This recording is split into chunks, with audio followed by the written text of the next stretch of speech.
Hi, this is Vishan Borich from Team Tough, and we're back with part 3 of our village side chats, specifically on body language. Today's video, we're going to be talking about how to read a room. Specifically, how to read an audience, or if you're sitting across the table from somebody, how to read what they're feeling. We're just going to be focusing today on the head or the face. There are certain symbols and expressions that let you know if somebody is engaged in what you're saying or if they're not.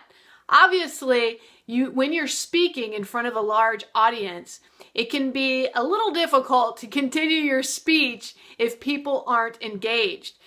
And you can adjust your speech too. If you find that people aren't engaged, you want to adjust your tone, maybe emphasize certain things a little bit more in order to re-engage your audience. So what do you look for? Well, the biggest thing you want to look for is the eyes. The eyes are the windows to the soul, and you need to be looking at your audience for eye contact. Make eye contact with them and see what the majority of the audience is doing. Or if you're sitting across from somebody, are they making eye contact? They should be. If they're engaged, they should be looking at you. If they're really interested in something you have to say, then their pupils will actually dilate. They may even lean their head forward. Their eyes will fixate a little bit longer on you if they're really interested as well.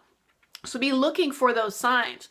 If they're not engaged in what you're saying, or maybe they're bored, or maybe they even take offense to something that you've said, or they don't believe you, then their gaze will typically shift downward, or they might shift their gaze in another way. They might look right to left. If you see right to left motion with their eyes, oftentimes that means that they're processing what you just said. It doesn't necessarily mean they're not engaged, but they're processing.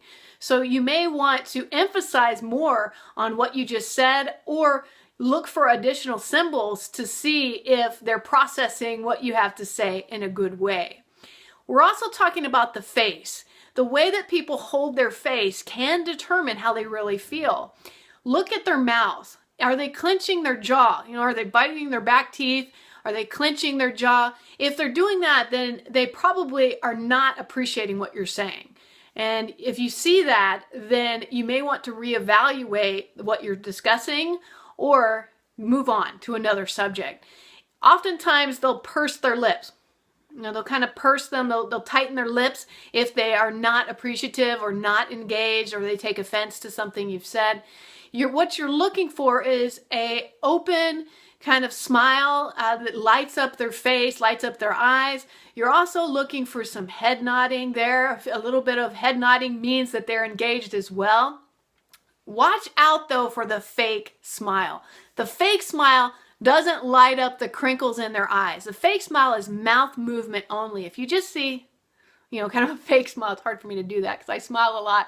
But if you see a fake smile that doesn't light up their face or their eyes, there's a hidden agenda there. They may not really appreciate what you're talking about or even be engaged, but they're politely smiling to keep you going.